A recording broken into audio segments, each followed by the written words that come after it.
Hi everybody, I hope you're all doing well and welcome to another video. So in today's video, as you can see, I have a box of Peasant Levy here from Wargames Atlantic. Now I picked these up just after Christmas, I think it was, and what I want to do with these is I want to use them to create a levy for my Wars of the Roses forces. Since the latest Wars of the Roses sourcebook came out from Warlord Games, there was the option to have these levies, these peasant levies, and I've seen a lot of people using these for them. Now, Dom over at Boots on the Table, he's done some great work with these, so go and have a look at his videos and his updates and you can see how he's mixed them with Perry arms and all of that kind of stuff. Now, I want to do something slightly different. As you can see, the date on here is 1100 to 1350. So some of the options in here don't really fit in with the late 15th century for the Wars of the Roses. I mean, ultimately, fair enough, you can use these models for, however you want. But I am going for a certain look, and I've been having to think about how I can use them. So what I thought I'd do is make a video showing you what I'm going to do and also sharing some of my research as well on the way. Now, what I decided to do was have a look over at the miniatures on Steel Fist Miniatures website. Steel Fist Miniatures makes some excellent late medieval miniatures and plenty of other ones for other periods as well. And they specifically make some for the Peasants' War, which is in the early 16th century. Now, those sculpts are by Paul Hicks, and the Wargames Atlantic plastic sculpts, while they're not by Paul Hicks, they're based on sculpts by Paul Hicks and are sort of more or less in the same style. So what I thought would be interesting is to see if these models that he sculpted for Steel Fist Miniatures fit in with these Wargames Atlantic ones. So I headed over to the Steel Fist Miniatures website, had a look at the packs, and yeah, I made quite a few purchases. I basically ordered some sort of peasants in standing positions like this chap here, and the main thing that's going to be different here is the clothing. The clothing on these is going to be much more reminiscent, obviously, because it's set in that period of late medieval clothing, and my hope is when it's mixed in with the sort of the basic sort of tunics and smocks on the earlier peasants, but sort of that gives us sort of a nice well-rounded look, maybe sort of between more of the sort of gentry class and the sort of labourers in the fields. These packs are really, really nice. They come 4 models to a pack, and they come with a variety of improvised weapons, so you can really give it the look you like. I also picked up a pack of these ones, which are sort of attacking miniatures. So you see there's one with a sword. There's one here who you can sort of give like an axe or something swinging over the top of his head. There's this one here where you can give a polearm or a pitchfork. So there's nothing in here to say that you have to basically arm them as pitchfork-wielding loons. I wanted to pick up some crossbows. I think these might be my favourites in here. I really like sort of the idea of crossbow-wielding commoners. And also, if you get that pack, you get a couple of handguns as well, which were starting to become more prevalent in the Wars of the Roses. Here's a comparison with one of the plastics that I've built up, and as you can see, height-wise and sort of size-wise, they fit together really, really well. So I'm really excited about how this is going to look. I also picked up a number of heads. Now, Steel Fist Miniatures sell these individual heads, and I thought I'd see how well they go together on the frames of Wargames Atlantic miniatures. Now, along with that, as I've already said, Dom over at Boots on the Table has already shown that the Perry arms fit really, really well on these as well. So I'm going to be smashing together 3 different manufacturers here, Perry, Steel Fist and Wargames Atlantic, and seeing what falls out. I'm hoping that we're going to create something quite cool. And as you can see here, here's my test miniature. I've used a Sallet head from Perry. I've used a Wargames Atlantic arms, and then I've used some sort of accoutrements from the Perry sprue to sort of arm them a little bit more the way that the commoners would have been armed in the 15th century. Now, what I thought I'd do is also share with you some of the history as I go through the build on here, and actually explain a little bit about how these levies and these commons contingents were actually raised, and also what I'm going for. So let's just start with the fact that the commoners and the contingents that were levied from them are often perceived to be a rabble of poor, ill-equipped and poorly trained peasants. This is overly simplistic, and while there will always be some within that sort of group that will fit that stereotype. We have loads of evidence to show that many of them were well equipped with arms and armor in order to more adequately discharge the duties that were expected of them by their king or lord. The fact is that a lot of these companies were levied from towns or more rural locations, and when they're sort of levied for these battles, things like Towton and other battles like Tewkesbury and Barnet, they wouldn't have looked a whole lot different from those that were retained under the retinue system. Now, for those of you who are interested, I'll share a whole link to the sources that I'm referring to in this video down below in the video description. I encourage you to go and read them and go and check them out. And yeah, there's a whole load of information out there. But essentially, by the end of the 15th century, the English military organisation has changed from the earlier medieval period. So lots of you are going to know about that the feudal system would have been used by knights and lords in the service of their king to issue summons for military needs. And now the retinue system has more or less replaced this, essentially because it was more efficient, and effectively you would contract service from someone, allowing a king or a lord to create the armies that they needed. And it also managed to basically give someone an idea, a reliable idea of the numbers that they had serving them. Now, other ways of raising troops was achieved from commissions of array and the general levy. The commission of array is a written grant of authority from the king to appoint commissioners in towns and shires, and these were normally members of the gentry, and they would gather all able-bodied men for military service. And these sort of commissions of array would have been read out in churches, marketplaces, pinned to notice boards, and so on and so forth. Now, sometime before 1468, a commission of array divided men into companies, each under the control of a captain. And each town or village or wherever they're from would be expected to pay and equip the men, and there was then also royal authority for twice yearly inspections by the commissioner to report on the military readiness of any given town or area in their charge. So they really were sort of keeping an eye on things to make sure that if these troops were needed from a certain area, that they were ready to fight. Now, we actually have a lot of information about what sort of arms and armour people were bringing along to these musters when these commissions of array occurred. Now, as I've already said, the village or town would be expected to supply some of the arms, but a lot of the general population actually brought along stuff that they had sort of accrued through the years as well. And we can see this, for example, in the Southampton Book of Fines, which sort of ranges from 1488 to about 1540, 1541. It lists 150 archers, 295 billmen, and 2 pikemen. And the equipment includes gambesons, harnesses, and by harnesses it means essentially armour, jacks, bills, pikes, handguns, and half pikes. Now, there is a really nice piece of work which is based on the probate inventories of the York Diocese. Now, this document is free to view, and I'll leave a link to it down below. It's done through the York Archaeological Trust, so go and have a look at it. And in this, it shows you really the types of arms and armour that the citizens of Yorks possessed. So let's have a look at a few examples. So here is the Archbishop. In his possession, he's got 14 jacks, 37 salets, so helmets, 18 handguns, 20 sheaves of arrows. But this isn't isolated. Let's go and have a look at this chap here. This is John Jackson. He's a husbandman. That's essentially a farmer. It's more or less a yeoman. Somebody who doesn't really own land, but they rent it. So that's what a husbandman is.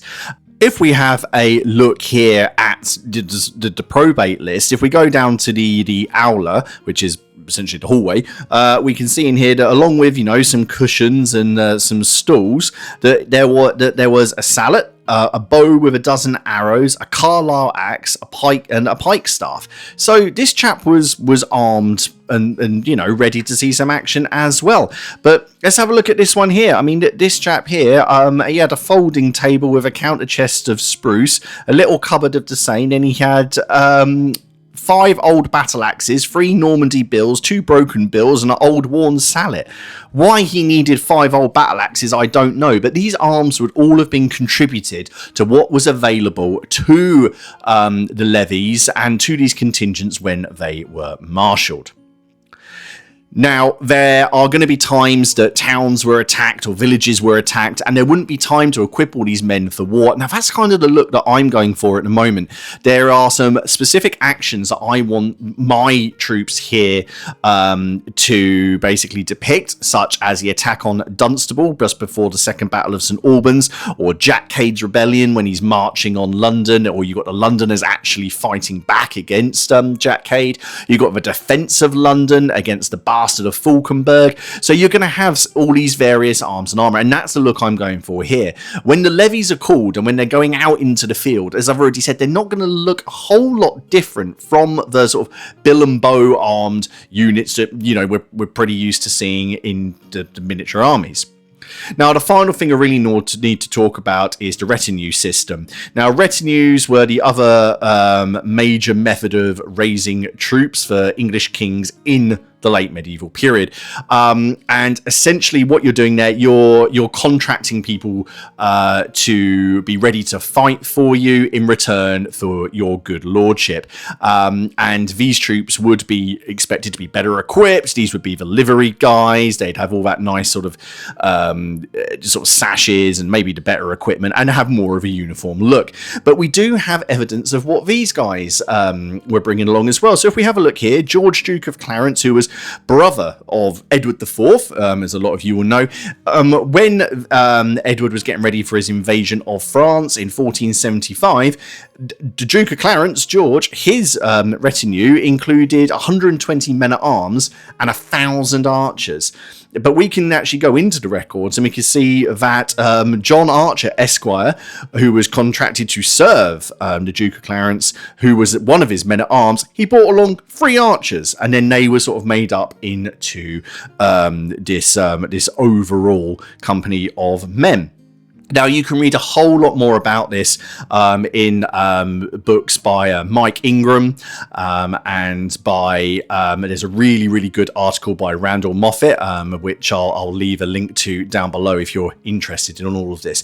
But what I wanted to do here is just simply share with you a little bit more information on what's going on here, so you can see that, you know, the idea of the peasant rabble by this point, unless they're actually sort of rebelling, it's not quite fair, and I think these guys are actually ready for a bit more of a fight, and that's what I'm hopefully going to show. Okay, so I got all of the models built. So the box made 30 or using the peasant levy as a base. I had 15 of the metal peasant miniatures, and I used some Perrys as well, like on this guy here, to convert just a few more. And I wanted this to look like either like a really well-off merchant or possibly even a mayor. So I converted him ever so slightly, used one of those steel fist heads, and actually hollowed out that sallet and put it on his hand. But this is kind of the general look I'm going for, which is this sort of nice late 15th century head. You got the buckler and the falcon, and then you've got a bill as well. And I just like the idea that, you know, someone's come in from the fields and they've been attacked, and, you know, so they're all arms too. And then you get guys like this. Now, that cap, I think, really makes this guy look a bit like a huntsman, something that you would actually have in the 15th century. If you have a look at some contemporary images, that's the kind of stuff that they are wearing. As you can see, got the handguns in here as well, so I'm really looking forward to painting those. Now, I thought that the easiest way to get on with these was going to be to just do a big batch of painting. I've got enough models here, I think, to create 2 units of foot, one of archers, and a command base. These are the 2 Perry miniatures. I already showed you the one on the right. The one on the left, I thought I'd have a guy in full plate. When I was looking through those probate lists, there were a couple of people who did turn up in full plate, although sometimes it did say that it was rather rusty. These peasants here, I think just sort of do the job well. I want to sort of give that idea of, you know, blacksmiths or merchants or innkeepers that have just sort of gone out or gone to the store, grabbed the weapons that they train with at the weekends, and then, you know, they're standing to in the streets against the Lancastrians or the Nevilles or whoever is attacking them. So there's a lot of pointing hands, and I do like a pointing hand, and I've realised I might have done one too many, but I've got an idea for this one on the left, and this one in the middle. I really like these heads, and I'm definitely going to be getting some more of these from Steel Fist. I really think they help give that idea that these are actually a little bit more in period. I absolutely still wanted to include a few more sort of farming implements. These guys have seen the enemy coming, approaching Dunstable, and they've come into the town fresh from the fields, and they've still got their equipment on them. I'm going to sort of set about painting these. I'll probably do the archers first, but what I'll do, I will come back to you once I've done all of them. I won't come back unit after unit, and I will show you how I've decided to put them together, because I am not 100% sure yet myself. So far though, I am really impressed with the sizes between Perry, Wargames Atlantic and Steel Fist. So all being well, this should be a decent looking division. So what I'm going to do, I'm going to go away and I'll come back to you once they're all done and painted.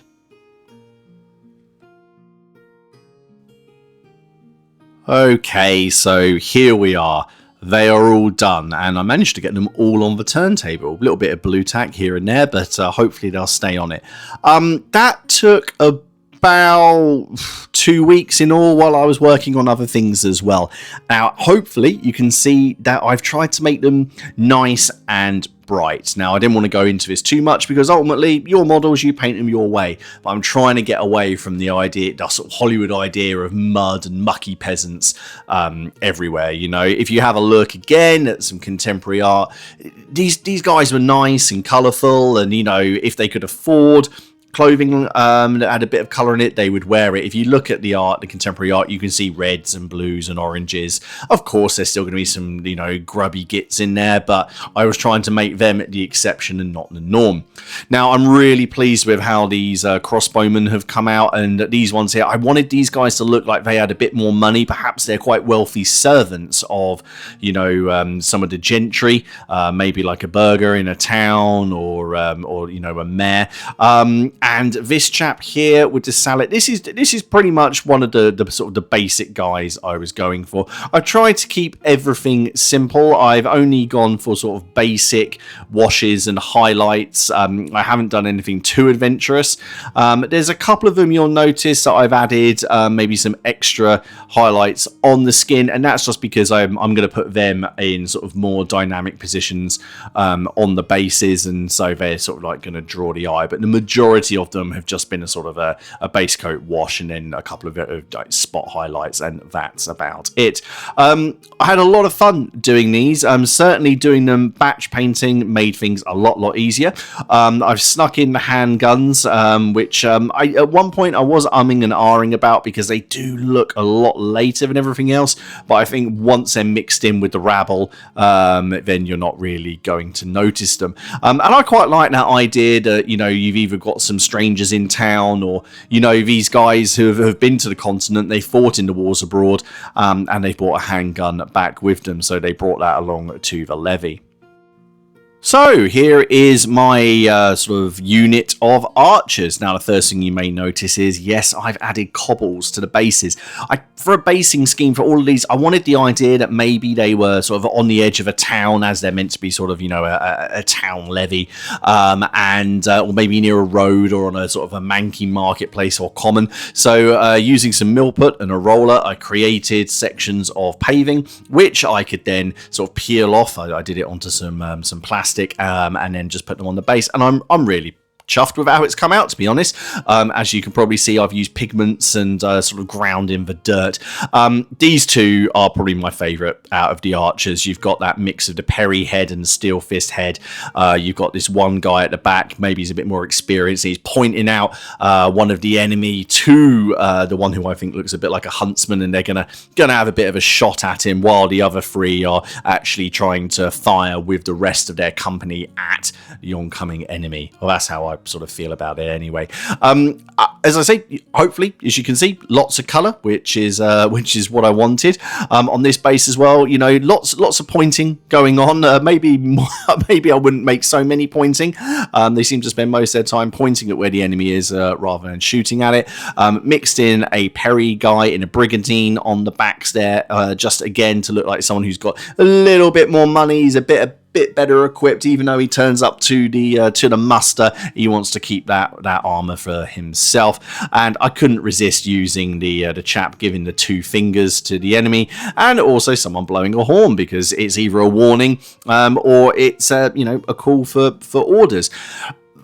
I was tempted to make more longbowmen, however I relented in the end, because I feel that sort of the feel I was going for was more for something like you can see now, and I'm really chuffed with how this has come out. I hope you guys like it. It's nice and colourful. I think I'll have to use all of these in their own division to really get sort of like that effect of the of what I'm looking for. But as you can see here, lots of axes. I did add in the occasional pitchfork, as I say, just to have those farm labourers there. And there's the handgun at the front as well. So ready just to sort of show everyone what's going on.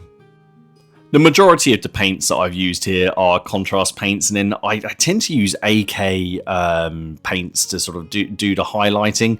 I just find that they give really nice solid colours. I think the pigmentation in them is really great, especially in the yellows. Now, yellow is a bit of a colour that a lot of wargamers are afraid of, and I am certainly one of them. But I tried it a couple of times here, and I quite liked the recipe. I didn't want to overdo it, but I might try my hand a little bit more yellow in the future. So watch this space.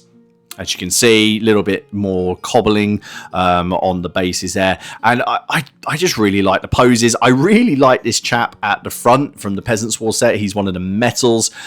He's kind of got that cap, and I thought I painted him as a bit of a, sort of maybe a bit of a veteran. I like the sword because it is sort of a bit more like a short sword. It reminds me very much of a gladius, a Roman gladius.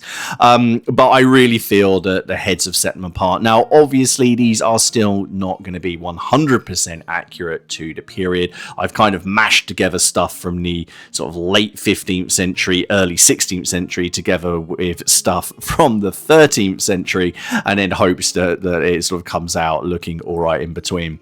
I had a spare Cross of St. George flag, which I thought I'd just add on, as any good town contingent in England would have one. Again, when I was going through the list, I found evidence that there were some people just had the arms of the king, which I found a bit odd, but I didn't really fancy doing that, and I had that lying around, so I thought I would add it. But now, if we are talking about flags, I wanted to just finish things off here and show you the command base. So this is the command base I have created. Now, I have made it so the flag is removable.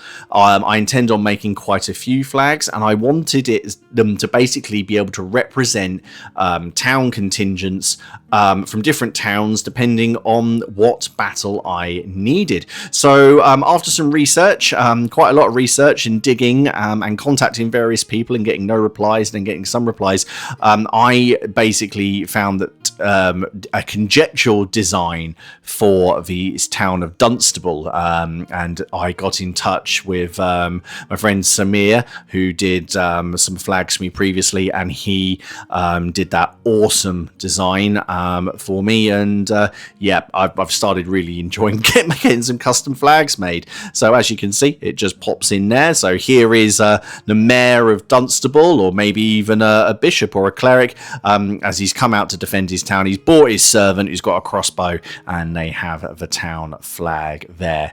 If anyone's interested, I can obviously point you in the right direction for where that all this research is. I say just do check the links down below.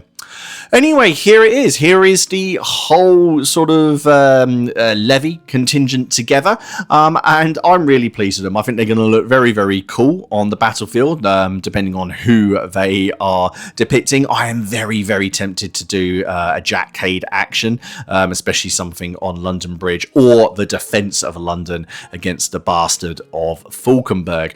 Anyway, what do you guys think? I'm sorry this has probably been a bit of a rambling video.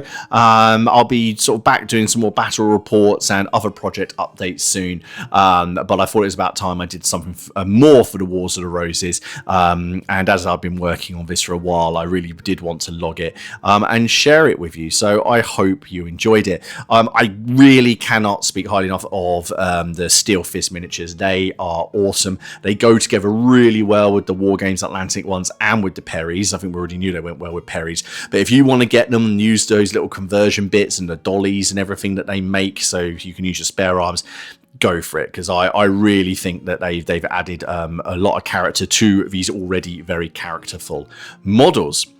Anyway, what I'll do is I'll leave some pictures up at the end as always. Chuck a like on the video if you liked it. If you've got any questions, drop them down below, and I will see you all again in the next one. Take care of yourselves. Bye bye.